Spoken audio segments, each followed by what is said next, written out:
বন্ধুরা, অনেকদিন পরে ইচ্ছে হলো একটু পাওয়ার টিলার চালাবো, তাই আমি প্রথমে পাওয়ার টিলারটাকে স্টার্ট করে নিলাম। আমি অনেকদিন আগে এই পাওয়ার টিলারটি একটু চালাইছিলাম, কিছু মনে না থাকার কারণে গিয়ার দিতে একটু ভেজাল হলো।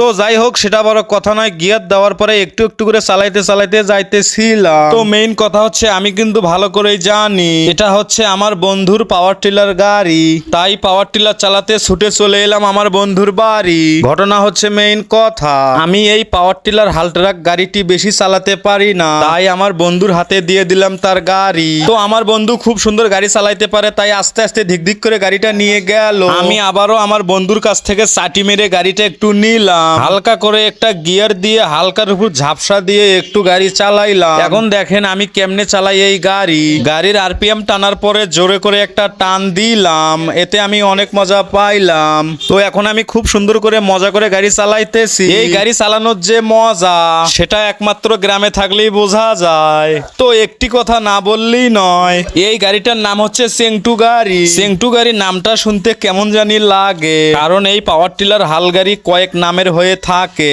যেমন চেংটু গাড়ি, সাইপিন গাড়ি। এটা হচ্ছে অরিজিনাল চেংটু গাড়ি। তো ঘটনা হচ্ছে মেইন কথা, এখানে মাছ মারার জন্য অনেক লোক এসে গেছে। আমি যখন এই গাড়ি চালাইতেছি আমার অনেক ভালো লাগতেছে। আমার এই গাড়ি চালানো দেখে সবাই তো অবাক হয়ে গেল, কারণ আমি এই গাড়ি চালাতে পারি না। তাই আমার বন্ধুর গাড়ি আবার আমার বন্ধুকে দিয়ে দিলাম। আমি জমি থেকে উঠে উপরে উঠে একটু ভালো করে গাড়ি চালানো দেখলাম। তো আপনারা তো দেখতেই পাচ্ছেন, আমার পেছনে আমার বন্ধু খুব সুন্দর করে গাড়ি চালাচ্ছে। আশা করি ভিডিওটা আপনাদের কাছে অনেক সুন্দর লেগেছে।